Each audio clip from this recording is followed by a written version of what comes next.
Amados, eu gostaria de dedicar, Apóstolo Augusto Flomilson, Provérbios capítulo 18, versículo 22 da palavra do Senhor, que fala assim: o que acha uma esposa, acha o bem e alcançou a benevolência do Senhor.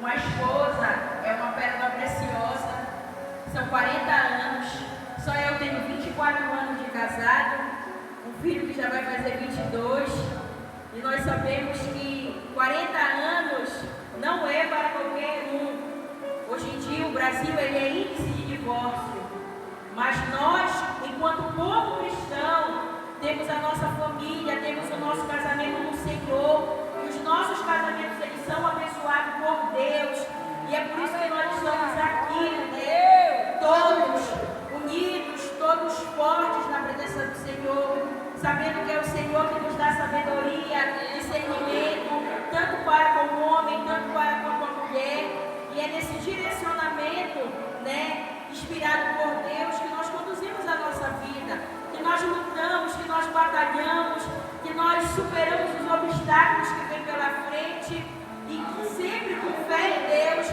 nós temos forças para prosseguir, força para lutar, força para batalhar. Então o Senhor ele possa dar muitos e muitos anos, tanto para o apóstolo como para o bispo Flomilson, e saber que eles são referência para nossas igrejas, para a IPL Sede, para a IPL Zona Sul, para a IPL Santana, para a IPL Jardim de Deus, para a nossa base missionária na África, que tem ali com o missionário Janja e o missionário Estela.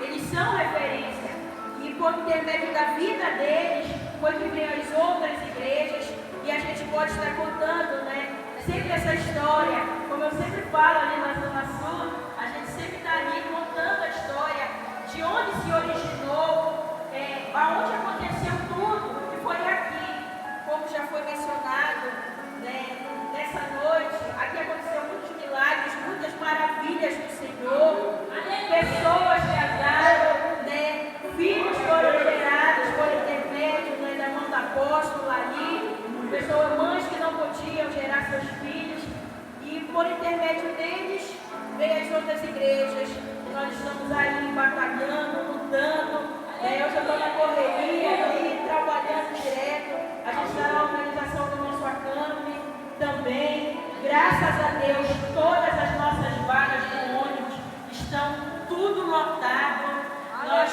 Os 4 carros que vão levar as pessoas para o acampe estão todos lotados.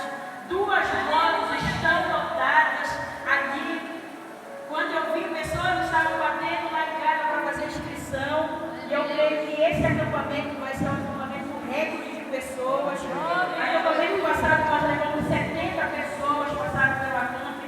Nesse vai dar mais. E já falaram para mim, Bispo Pisa, o ano que vem tem que alugar 2 ônibus, Bispo Pisa. Tem que alugar 2 ônibus, porque só um ônibus não deu nem para quem quis. E nós estamos aí na luta, provavelmente nós vamos ter que colocar mais 2 carros para levar, porque está sendo forte. A divulgação nas redes sociais também. E quando a gente divulga o acampe, é o nome da nossa igreja que está sendo levantada ali para a honra e glória do Senhor. Nas mídias, nas redes sociais, e está só bênção e vitória. Orem pelo acampe. Nós vamos estar aqui saindo às 2 horas da tarde no sábado, com o povo